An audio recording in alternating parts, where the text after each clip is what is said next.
Check, check, check, guys. Part two, which I a little disconnected there.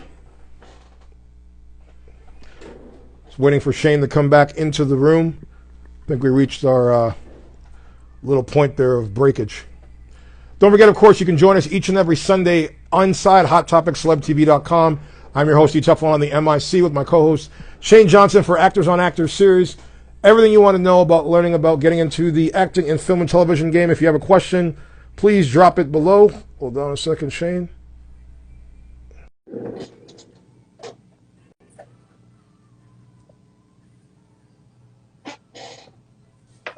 I think we reached our deadline on that first hour. I think that was an hour. Yeah. Which maybe is a good point for us to take some questions, right? Yeah. I have actually, there's a fan question that came in here. Will we be seeing you in Force at all? Sax should take on Chicago. Also, you need a new love interest. That prosecutor is annoying and bad for Sax. Just saying. That is from Sherilyn Leonard. Well, Peyton plays Jenny Sullivan, Peyton Ashbrook, and she's awesome. And I love working with her. So there's that. When it comes to Force, I would love nothing more than to go over and shake it up with Joe Sikora and the Chicago crew. Who knows, Who knows? That stuff all has yet to be written, and I think they're still waiting to hear about a season 2 pickup, which I'm sure it's happened already, right? Have we heard anything? I don't know. But for us, we're filming season 3, so it would be in the future. I think it would be amazing. I kind of have a weird little hope, which is that if Cooper Sax is going to catch a bullet at some point, let's say a few seasons from now, that it's Joe, that it's Tommy that does it. That does it, not Tariq. I just feel like it would be.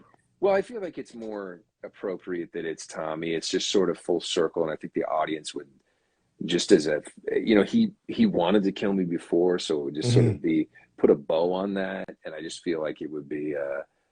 I just feel like the audience would love it. But I don't think personally that, like, if they were to do that, it would make sense for Tommy to kill you, because if he's going to be in Chicago, being the king of Chicago, he's going to need a proctor.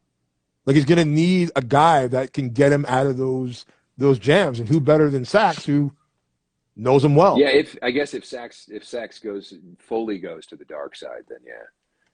Which I hope he does, man. I mean, but how do you feel now, like, the direction of the show will go? Because I know that obviously Courtney's taken a step back, and you got a new showrunner coming in. Do you feel that the show will change in a completely different way, or?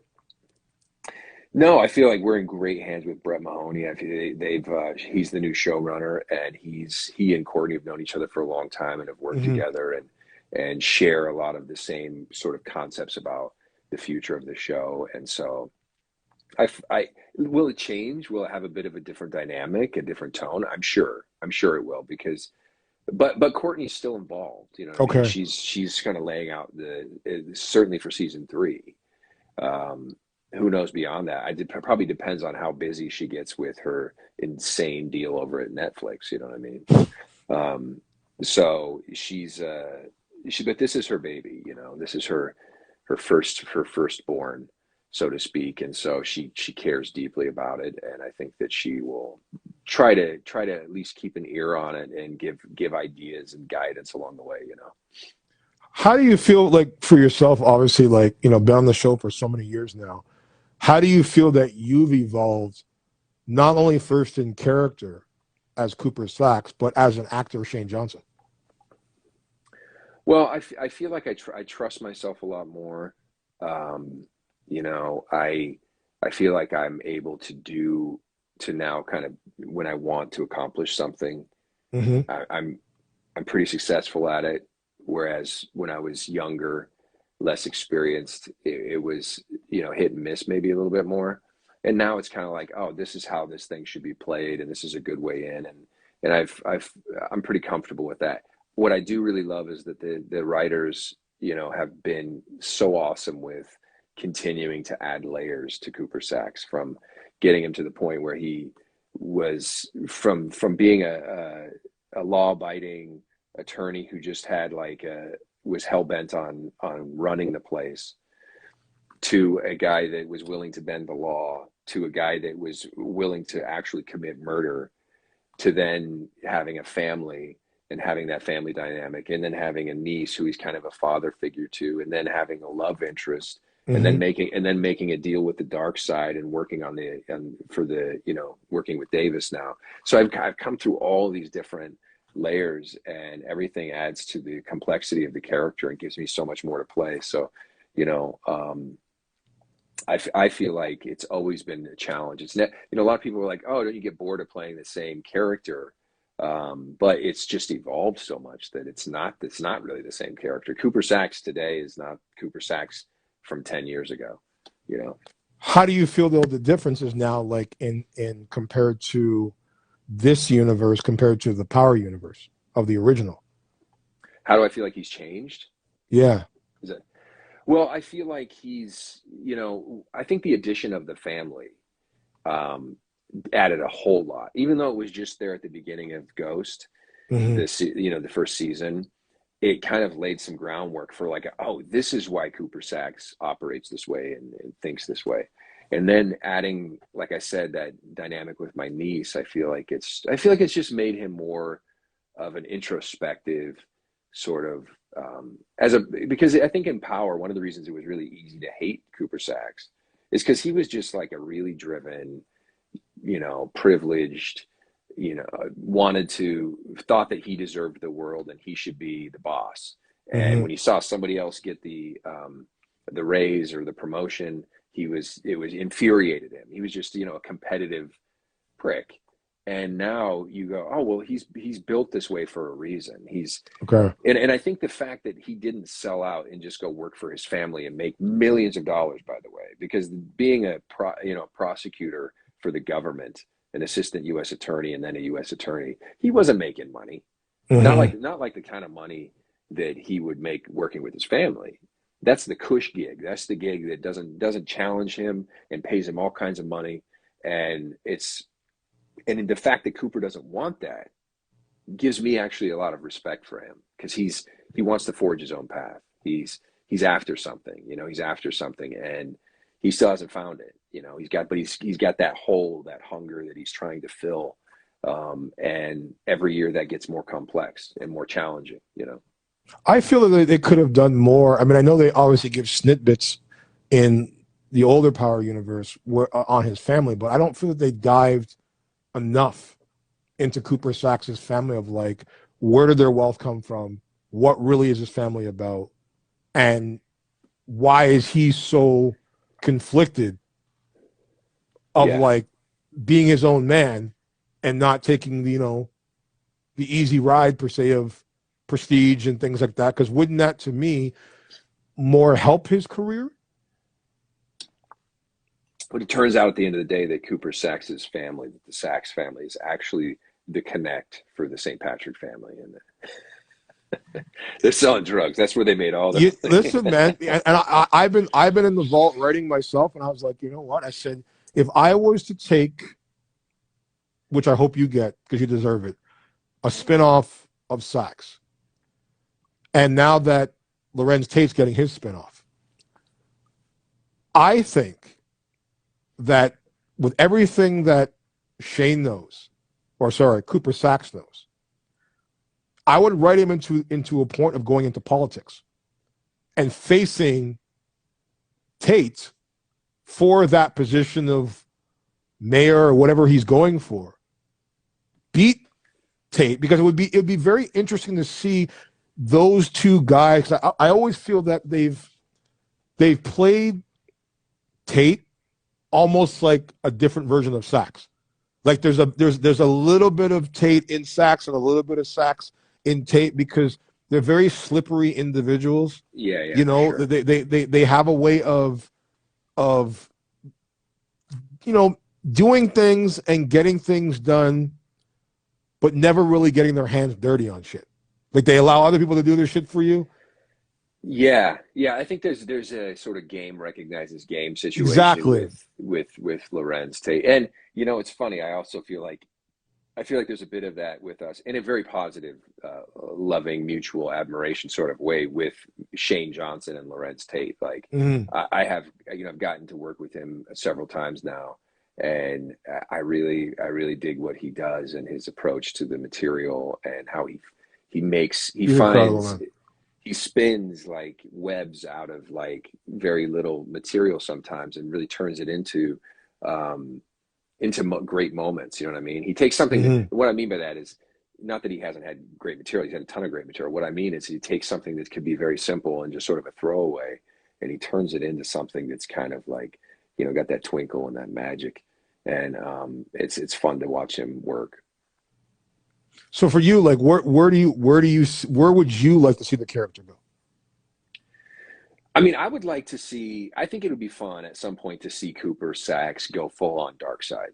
I think that would be fun. I don't know if it'll happen, but I just feel like, and I don't necessarily think that it would be on purpose. I just think he may find himself in a situation where it's kind of a me or him or me or her type of situation. And he kind of crosses a major line and, takes a life or something like that, and then has to like deal with the ramifications of it. I think that would be pretty amazing.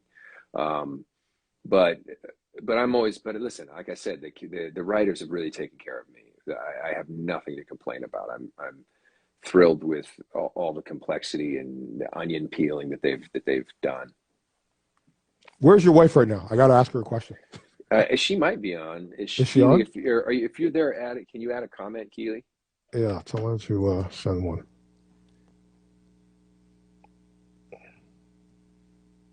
Kelly, if you're here, drop an invite or a comment so I can find you. Let's see if I can Okay. invite her. Yeah. I don't know how to do that. Let me see if I can do that. Hold on. How do I? No. Oh, there's Keely. Where's she? So she just said hi. Okay, hold on. Mateo. What's up, man? Incredible artist, Mateo Charles. Okay, I just sent her one. Are you coming on? Can I sit with you? Yeah, you can come in here. Hold on. Okay, even better. I just sent her an invite, so even better. She's gonna step in here. Turn your phone off though, babe, because you're gonna drive me nuts. See my He-Man over there? He-Man. All right. I'm gonna move. You're gonna sit. You coming in? Yeah, well, I'll find a way. Oh yeah.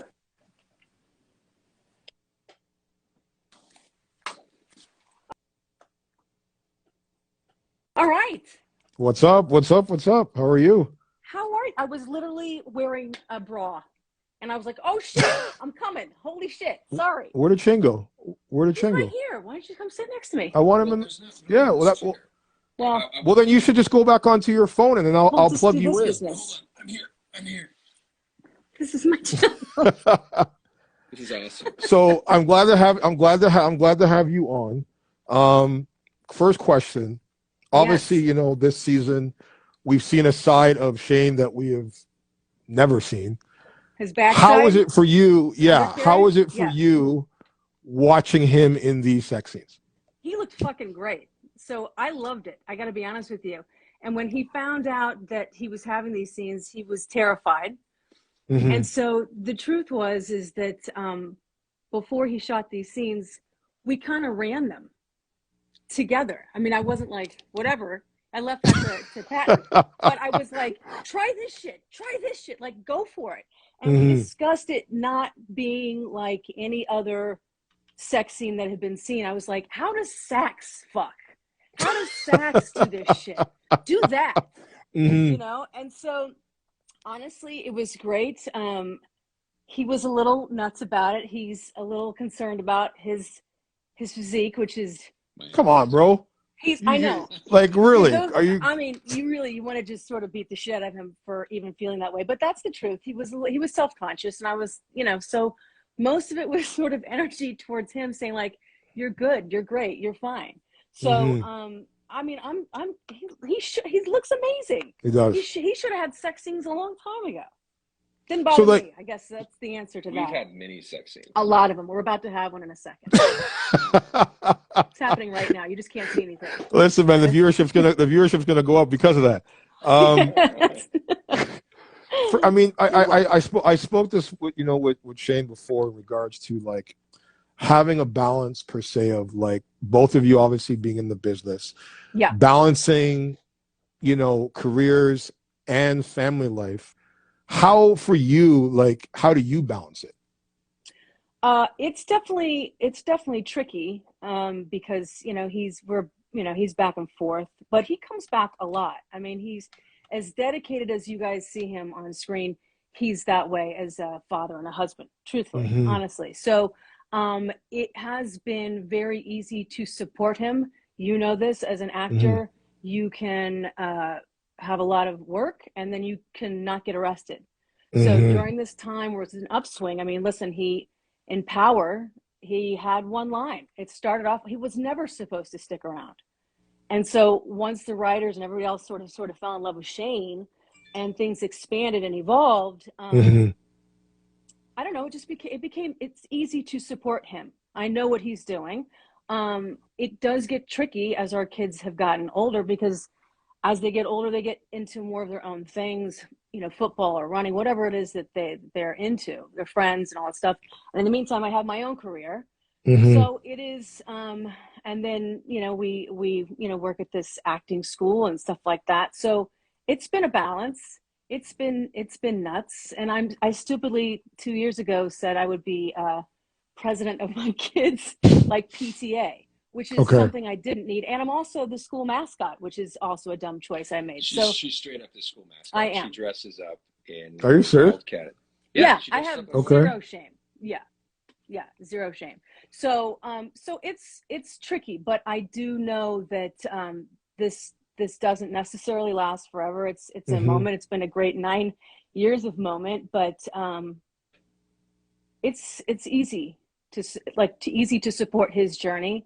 His journey is my journey, back and forth. There've been years where he couldn't work and I was working. So whatever. We both have been really lucky to continue to work, particularly during the last couple of BS years. Yeah. Well, he gave me his take, and I want to get your take. You guys have had this beautiful, amazing relationship foundation that you guys have built. As I told him, I said, you have people that have relationships, you have people that have marriages, and when I look at what you guys have built together, I said, this is an empire ship. For you, thank you. How do you, what advice would you give, in your words, in a sense, on what you feel has made your foundation, your empire ship work, when you obviously know in our business that doesn't always happen? There's not always that support system. There's not always that equal balance. There's not always that supportive person. There's sometimes resentment where you said one person's working, one person's not working, one person's, putting their dreams on hold while the other person's pursuing their shit. How do you keep that foundation going, and what's your advice for keeping it going?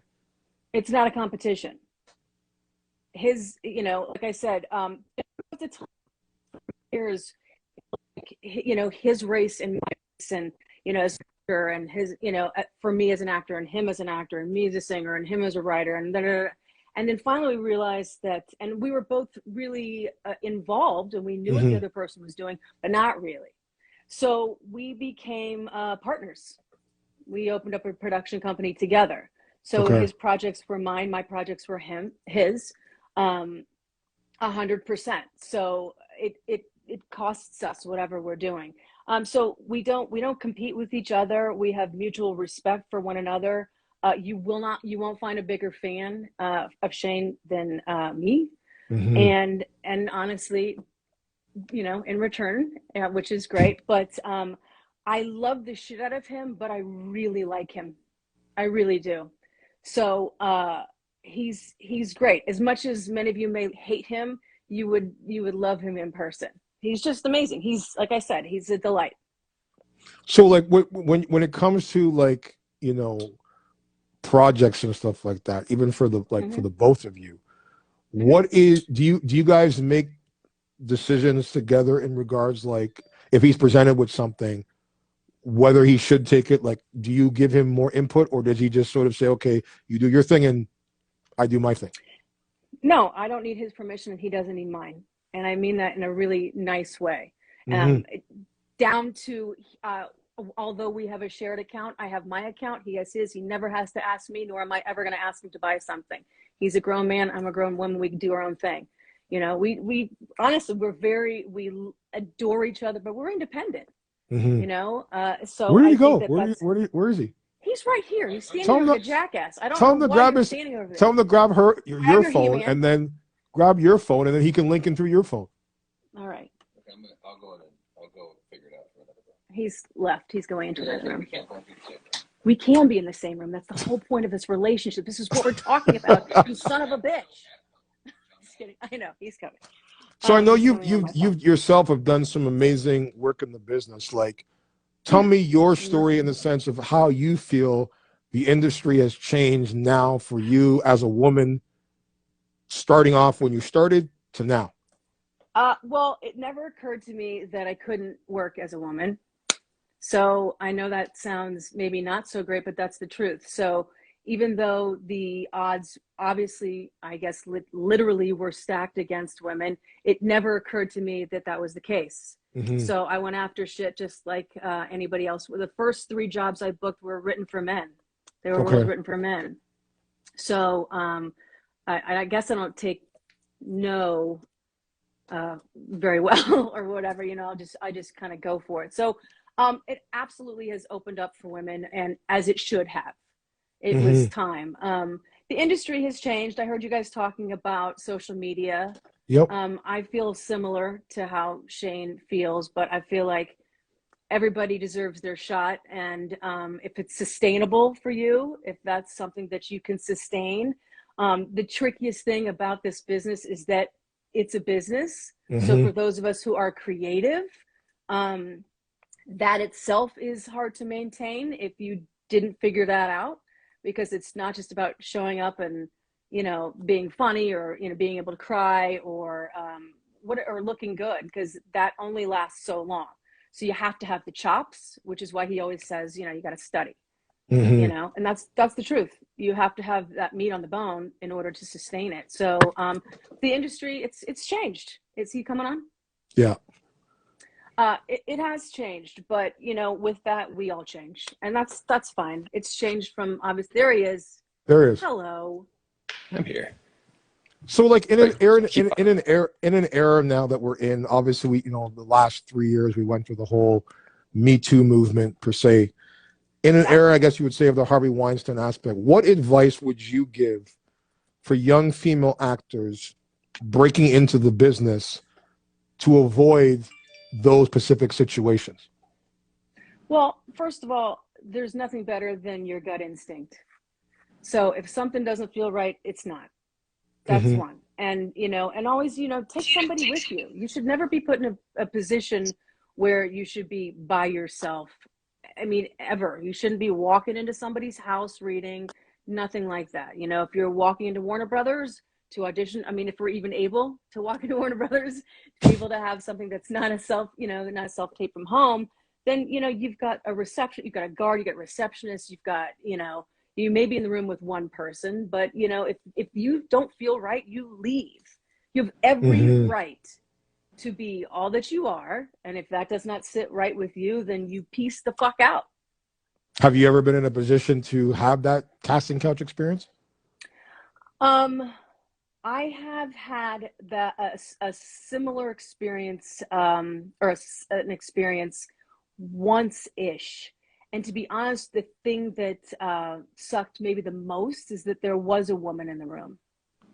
So wow, okay. This guy was disgusting, and there was a gal. And so that's kind of what bugs me almost the most, is I was like, looking back at this stuff, because I've luckily never really have been into something too bad.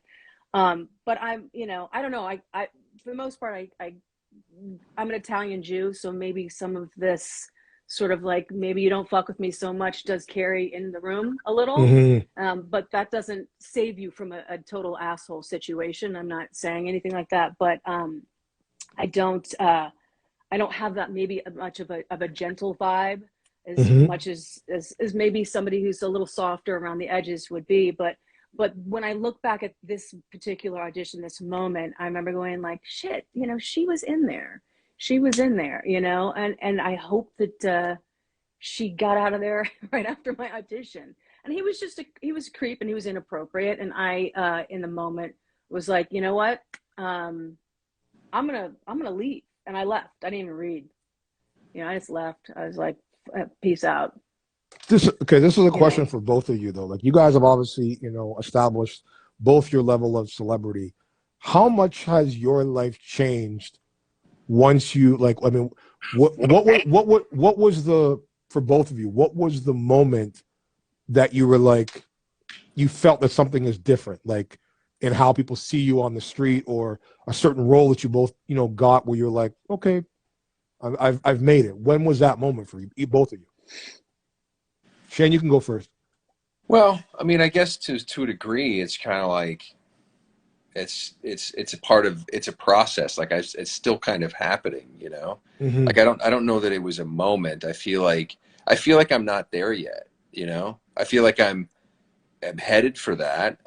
But I feel like that is more of a byproduct of you're doing what you love and you're doing it successfully, and that's part of the stuff that comes along with it. Like, that's obviously not the goal. My goal is certainly not to be famous, and it is to support my family and certainly make some money, but not out of greed, just out of I want to support my family. And the thing that's really interesting to Kelli and I both, I know, is we want to sink our teeth into great material and tell, you know, great stories like that. That's what I'm interested in. And if that turns out making you insanely famous, then I guess so be it. You know, that's my answer. What about you, Kelli? First of all, hi, Babs. And yes, Ghost is dead. I just read that. So Ghost's still alive. He's still alive. He's coming back. Yes. Hi, Christy Castle. I see you too. Yeah, he's coming back. He's going to walk in just a minute. We're just making him some dinner. I just can't wait to see Sax's face when it happens too. This motherfucker. Gonna get the gun and the bottle of alcohol again. And that it'll be a slow-mo moment. Like, it'll be we'll run toward each other, embrace fire, and then he just dies. Honestly, I think Shane's answer is pretty damn good. For me, it hasn't been so much on screen. Mine was more theater based. Okay. In terms of, yeah, I did a rock opera years ago that has sort of lived on and continues to sort of, you know, evolve into other projects and potentially a film. Which opera was that? You know, Bear. It was called Okay. Bear. And it was something I was a part of since almost right when I moved from Kansas City to LA. Like, it was right on the heels of moving here. It's when she was falling in love with one Shane Johnson. That's true.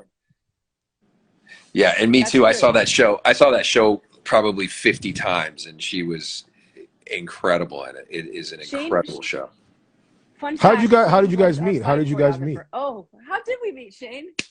Well, the children are nearby, so I don't know that I can tell that story. I was a male prostitute. He was, and he still is. No, we were in our acting class together, and we had it every Tuesday and Thursday night. And I think on Tuesday night, we were sitting in the same row, and he was like, "Hey, what's your name?" And I was like, "Kelli." And he was like, "Oh, like Keely and Do," which for most people, maybe you don't know, it's a play. But I knew it because I had heard it a million times. And I was like, yeah. No, you haven't. Yeah. Yes, I was. No, I was like, yeah, like Keely and Do. And he's like, "I'm Shane." And I was like, oh, I'll remember that. There was 2 other Shanes in the class. And so on Thursday, we were walking toward each other at the very beginning of class. He was like, "Hey, Keely." And I was like, could not remember his name for the life of me. Couldn't remember his name. She still has trouble with my I don't know who you are. We've been together. No, We've been together. We've been married like 16 years, and we've been together almost 23 years. That's incredible, man. It's mind-boggling, and especially in this day and age in our industry. And that's why I said, you guys don't have a marriage, you don't have a relationship, you have an empireship. That's to me is the goal, is when you're able, because as Shane said, you know, like you can be on this ride, but being on the ride sometimes by yourself can be depressing. And you want to be able to have that escape, but to be able Yeah. to do it in the continuity that you guys have done, the foundation that you've done, the trust that you've done, the level of support for each other, you just don't see Yeah. that anymore. Like, you just do not see that in this business, because it's become a doggy dog world of like, what's mine is mine and what's yours is still mine, you know? So Yeah. you obviously, as I said, you know, working, you said in theater, Shane both working as well in theater. What for you would you find the differences working in theater compared to film? Oh, so different. In what way? So, What's your experience like for Shane, you? are you going? Oh, well, first of all, you know, I haven't done theater in a very long time. I mean, that's where I cut my teeth. You know, I was doing a bunch of I probably did like 35, 40 plays, you know, coming up. And there's a certain amount of, you know, you get trying to lock in, making sure you know your lines, and you know your blocking, and you know, when you have an audience, the show must go on, right? Mm-hmm. So there's all that pressure, and then there's also like trying to be present and trying to have an experience on stage every night, especially when you're doing it for, you know, for like Keely, she did Bear for an entire year or longer, and so every night, like, how do you keep it fresh? How do you keep it fresh? Whereas on camera, it's like people are learning their lines sometimes right as, you know, while they're filming, Mm-hmm. and then Yeah. trying to be organic and find stuff.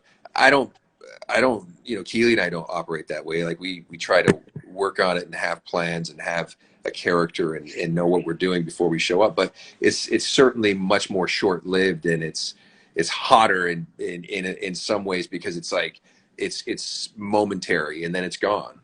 You know, Mm-hmm. whereas with theater, it's ongoing. And, you know, like, Keely's been in a couple of huge movies that were, you know, so I wouldn't argue that what she said, that you know, Bear did a ton for her, the show did a ton for her. But, you know, Malibu's Most Wanted obviously has become a cult classic, and Pain and Gain was an awesome movie, and she did an incredible job in it. And I feel like she's got a bunch of her fan base comes from that as well. Mm-hmm. Um, and she gets a lot of very interesting dick pics and things like that in her DMs. I And do. And I love them. All of yeah, them. I'm like yeah, keeping a book. It's yeah. nice. And it's because I don't know. that's what, by the way, that's what women love that. Women, We do. yeah, we No, you love. don't. No, you don't. You really don't. You Oh no. because I've always wondered the thing of like, when the, like, for me, like, when these guys decide to send this shit, like, I'm like, what do you expect the response to be? Like, when she opens it up, like, hey, that's a nice package. Meet me on Wednesday. Like, what goes through someone's head? I couldn't even imagine myself like sitting there whipping up my shit, I get snap, it. Listen, upload, send, tag. girls do this shit all the time. It's only fair that we get it in return. I'm just glad I don't see faces, because I don't want to imagine their face. I just want to focus on what I'm saying. That's it. That's all I need. I don't want to But yeah, connect. A nice disconnect. Yeah, Keely's. Yeah, that's her thing. That's how we met. Yeah, through We a actually glory met at a hole. glory Yes. hole. At a glory hole. Yeah, that was the That is introduction. true also. let me ask you both. I mean, you guys been doing this for a long time as well. Like, do you guys still get nervous in front of a camera? Absolutely. Yeah, it can happen.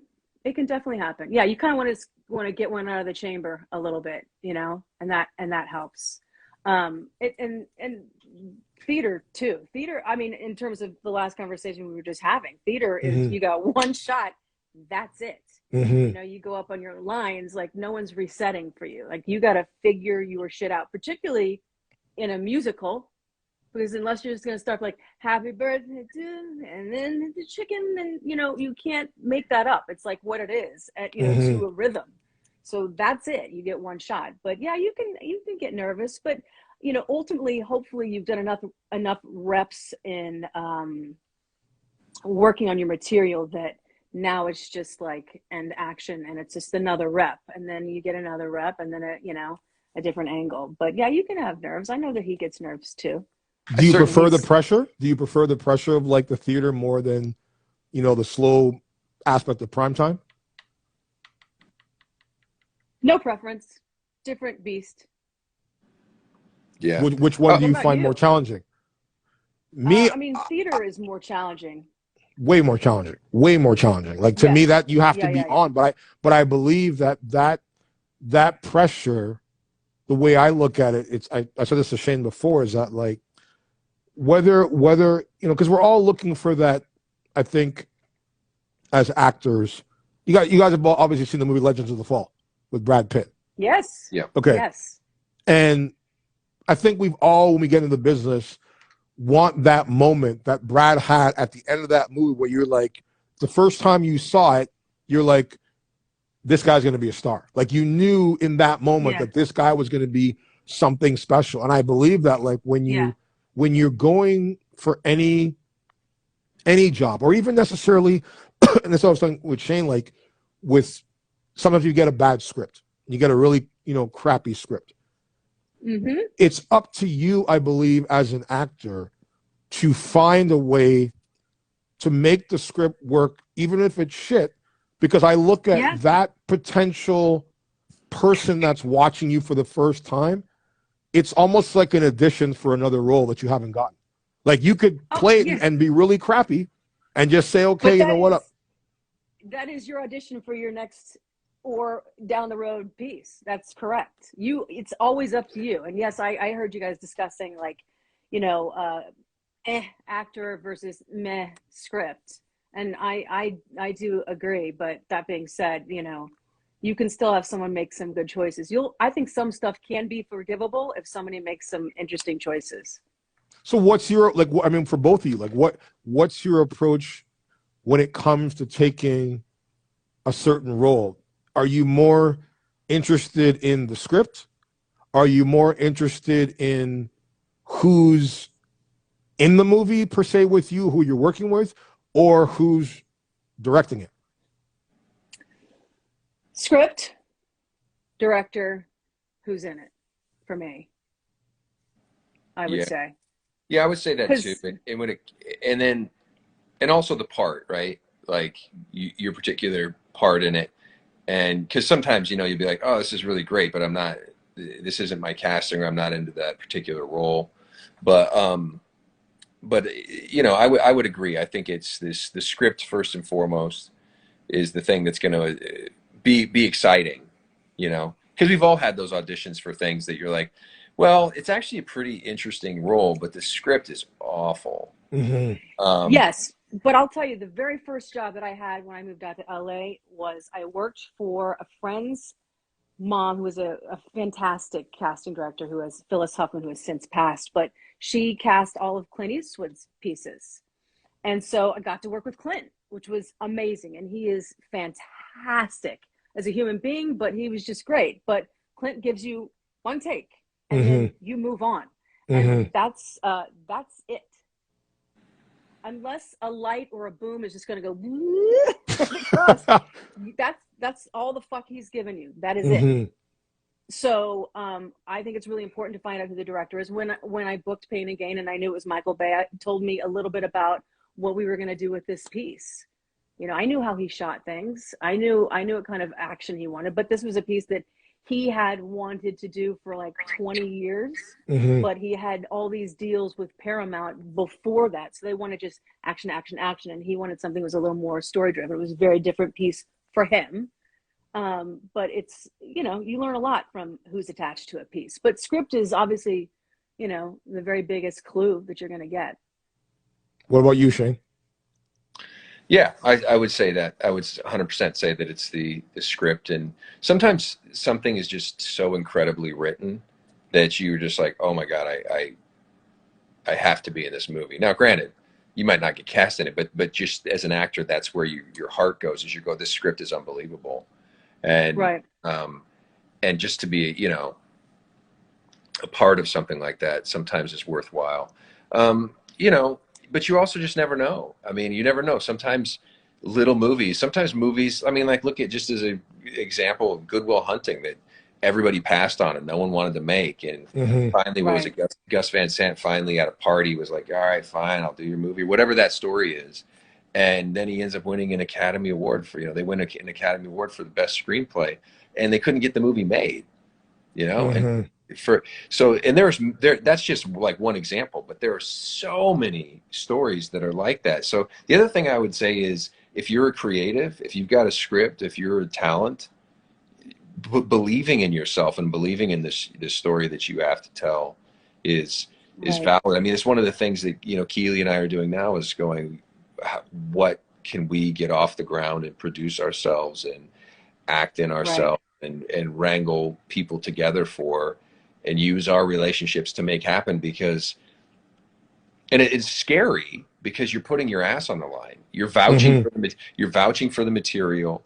You're demanding the money, the budget, and then you're also roping your friends and loved ones into this thing, and you're putting your ass on the line. But Mm-hmm. And that's the truth. And I think the whole key to that is having like all the right motherfuckers around you, you know? I mean, I'm Mm-hmm. looking on here and I'm seeing Steve's on there, and Maya's on there, and Johnny Crown's on there, and Bab's on there, and I see you, Gabe. All these people, and in our studio, Richard tells us to just not wait. Don't wait for the phone to ring. You just create your own shit.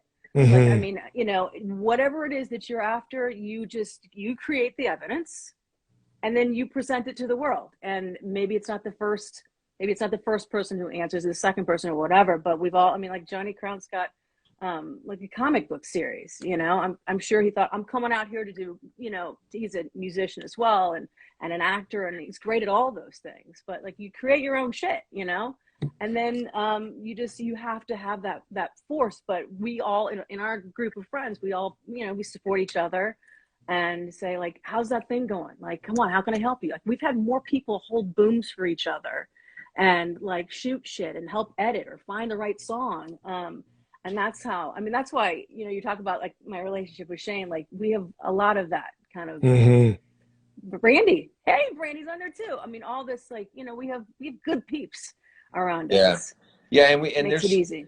and I feel like too, in a world now, for creative people, in a world now that's so hungry for content, there's Mm-hmm. so many avenues for it, that, somebody like Robert Rodriguez, who came up doing like El Mariachi, right?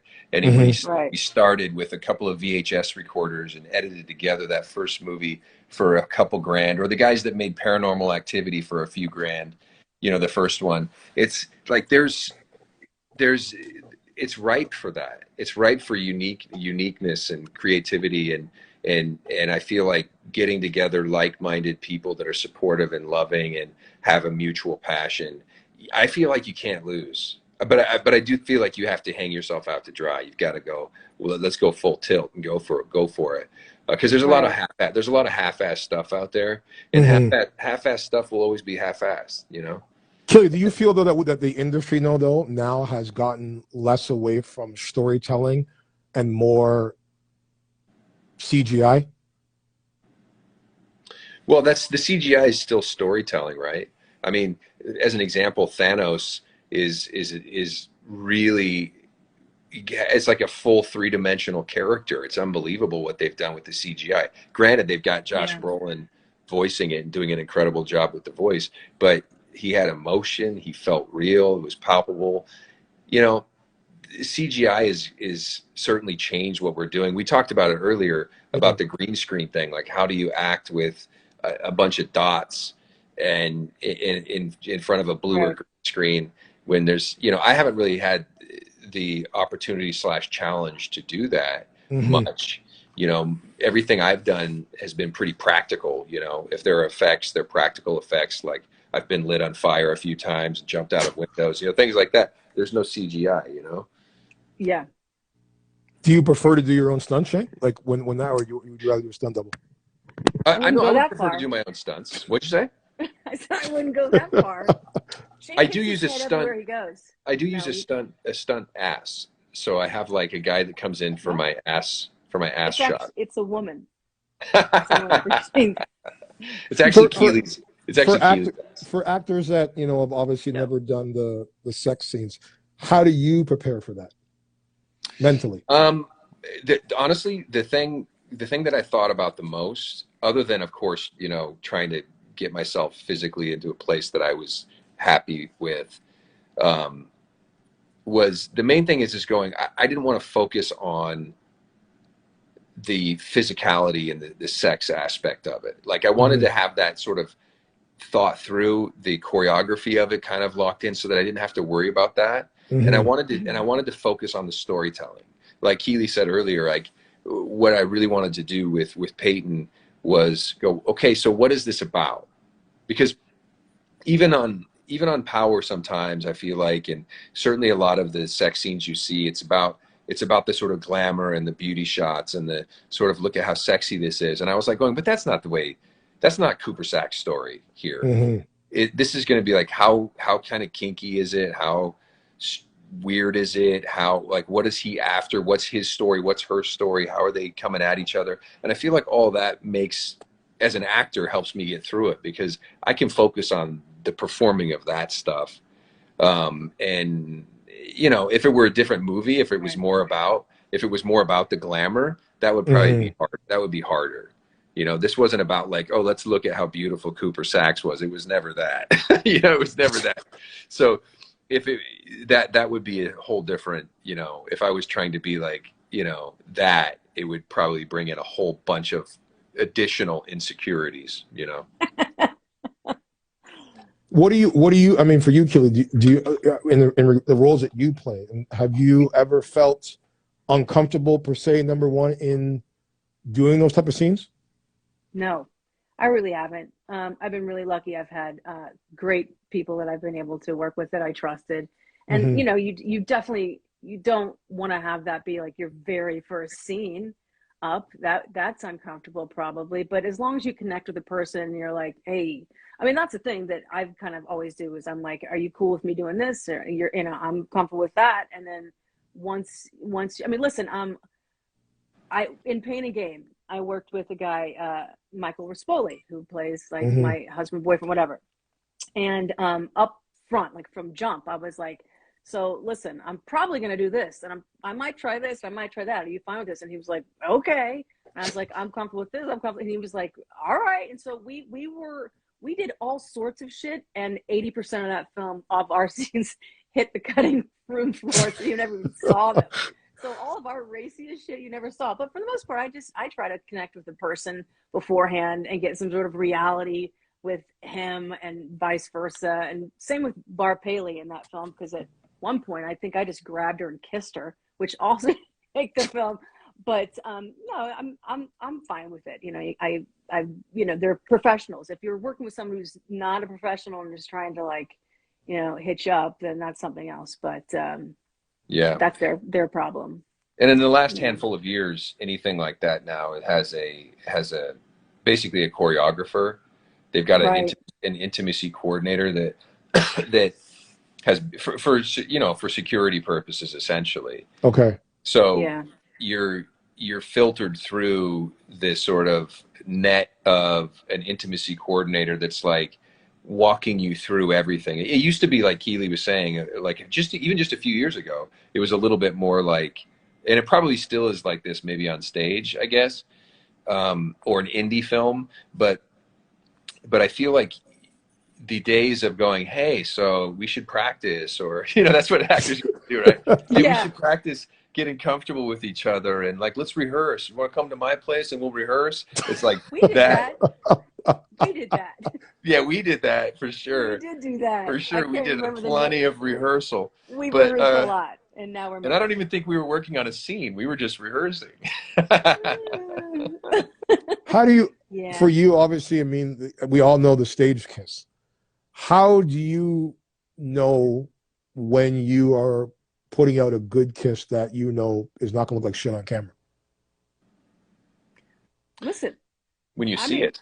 When you see it, I mean, and I don't mean this in a disrespectful way to Shane, and he's not going to take disrespect, you know, at all from this, but it's okay for you to, you know, enjoy yourself in a moment as like a character, you know, as long as your ethics are in for your relationship. Where did you find this woman? Okay. Can you duplicate her? Like, where did you change? Seriously, where did you find this woman? Like, I need a Kelli in my life, man. I tried duplicating her, but I came out with 2 sons. So I mean, that's not the same. Yeah, I'm not saying that that's what that's about, but it's, I think sometimes you have these moments and you're like, shit, that was pretty hot, and Hmm. that's okay. You don't have to let the other actor know whatever, but it's all right. It is completely. I think it's okay. Someone said Shane's sleeping on the couch tonight.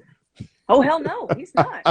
No, that's she's right though, because listen, part of the thing with acting is that we're trying to really connect with people Hmm. and impinge, right? Where you're trying to actually have an effect Yes. on other actors, and because if it's palpable to the person you're working with in the scene, Hmm. then ideally it's also going to be palpable to the audience, right? Hmm. If it's clinical, to the between two people, it's going to read Yeah. clinical, and we've all seen that, and it kind of takes you out of the, you know, like there's some famous hot kisses even between, or love scenes even between people that hated each other. They hated each Hmm. other. You If know, you can turn yourself on, then you're ahead of the game.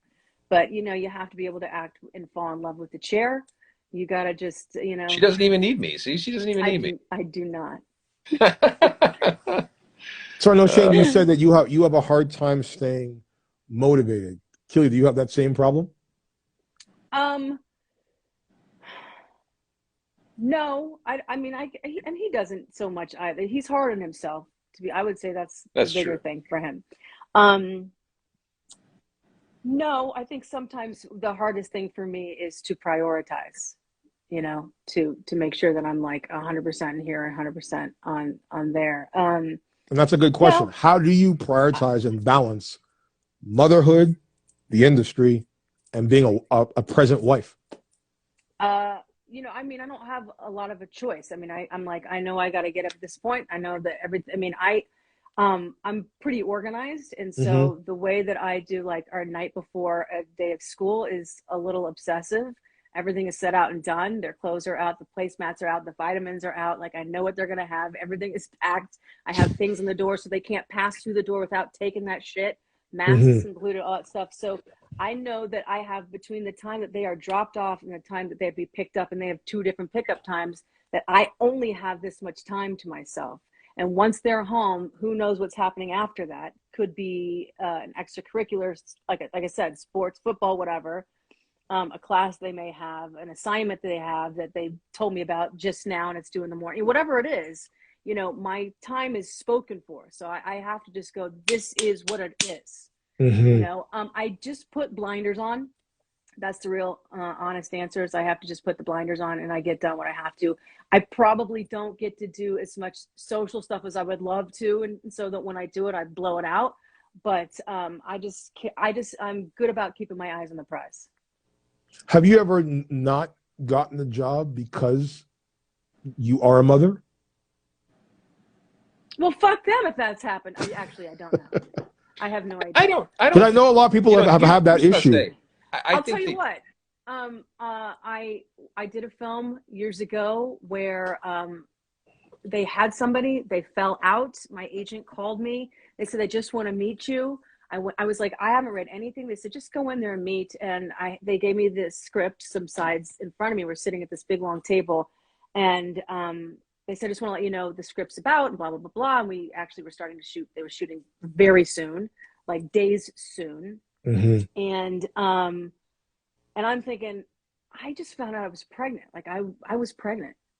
And they said at the very end, it's really done. It's a great little happy story. And then she finds out she's pregnant. I was like, by the way, I'm pregnant. They're like, that's perfect. So Hmm. it worked to my advantage. I did for a long time, for like 8 years, just under 8 years, I was the voice of the Gap here and in Oh, Canada. okay. And I was patched in. So I never met the producers. They were in Chicago and San Francisco and in New York. And I was like out to here. And so they never knew. The only time that they may have had a hint of it is because they're like, can you take a deeper breath? I feel like you need more breath. And I'm like, yeah, there's a person on my business, like on my diaphragm. So sure, let me go back and do it again. But I don't think it's never been a thing, she really. paused to Hold, throw up on the side. hold on a second. I have a fan question coming in here for you guys. Hold on. Uh-huh. There's somebody in here. See if they hop on here. And then we have to By go the way, soon, right? Trev Steele, by the way, I did I see blocked him. whatever he was. I blocked him. Okay. There was a whole situation Yeah. there. Yeah. Yeah. What's your name, bro? What's your name? Where you from? My name is Grandel, And where you from? Pennsylvania. What's your question, bro? Nah, I love y'all so much. On Power, yo. Oh, thank you, man. I appreciate that. Yeah, that job you have to be dying with Stat, Davis, Tariq. Thank you, man. Well, I'm glad you're enjoying it. Did you have a question? Yeah, I'm a big supporter on that drum, bro. What was that? I'm a big supporter. I appreciate it. We all do. We need guys like you out there, so I appreciate it. Thanks, man. Thanks, brother. You're welcome. Yeah, Kelli, I don't know what was going on with that dude. I have no idea. I don't know, but I have to tell you, I was like, I'm so interested in what he was saying that I could hardly figure out what we were talking about. He was like, his penis is where? In his vagina. Okay, great, good for you. Wonderful. Yeah, 2022. So for both of you, in the sense, I mean, obviously this, as we know, this industry is extremely difficult at times. When did you both decide that you wanted, like, did you always wanted to be in the entertainment industry as an actor? And second question, if your kids wanted to pursue this, knowing what you know, would you support them to get into the business if they wanted to do it? 100%. No one ever told me I couldn't do what I was dreaming to do, and I would never put that on them, ever. That's my answer. If that's what they wanted to do, I will support them till the end of time, period. And they're both creative. So, I mean, one of them would probably deny that that's what they're going to do, but he will end up doing something creative, whether he wants to admit it or not. So I think it's probably coming for both of them. Mm-hmm. That's my answer on that part. Shane, what about you? I totally agree with that. And, you know, since I was like 14, this has been what I was about, was acting. And I think Kelli, she was doing it before I was. So, you know, it's pretty much been, thank God it's worked out, because I really did not have a backup plan. I was like, this is what I'm doing. Yeah. You know, it never occurred to either one of us to not do it, honestly. Yeah, we thankfully both had really supportive families that just believed in us and made us feel like we could. And that's, for a lot of artists, that is the hard part, because a lot of artists have families that are like, hey, get a real job. Mm-hmm. You know? And right. And this is a real job, but because that's not real to that family member, they have a hard time seeing, like, wait, you're going to go move from our little whatever town, and you're going to go out to New York or Los Angeles or wherever, and you're going to be an actor. Like, come on, really? And so when you have people that are really supportive and believe in you, it just kind of gives you the wind beneath your wings that you need.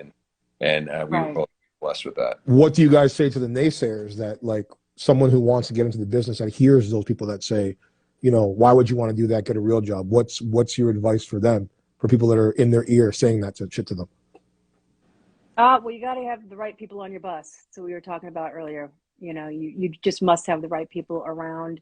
And, you know, you do what you can in terms of setting people straight. You know, you have to put boundaries around yourself and in relationships. And if those things after time are not respected or met, then sometimes you kind of have to distance or disconnect from that sort of toxicity. And I know that's weird, because sometimes that can come from a parent. And so I'm not saying disconnect from your family or your parents at all. I'm not. But, you know, you have to stand your ground. I mean, there's nothing worse than not fulfilling what it is that you're after. I don't think it ever goes away, whether it's acting or you know, any sort of passion. Doesn't matter what it is. So, see, I've always believed, like, you know, there's always this tug of war battle where people feel that, like, you know, the only way to make it in the business is to come to Los Angeles. And I've always said that, like, it's like Frank Sinatra. If you can make it here, you can make it anywhere, as long as you have the passion to follow through, do the work. And then, to me, I always say, like, you know, don't go to LA unless you've been invited. What is your feel for those who, you know, because, you know, everyone has this thing. They feel, okay, if I go to LA and I get an agent, I'm gonna be famous and it's all gonna work out. What Yeah. do you tell those people in the sense of your journey for both of you, what the true reality is? Well, let me start by saying I think we're gonna get cut off here in Okay. about 4 seconds here.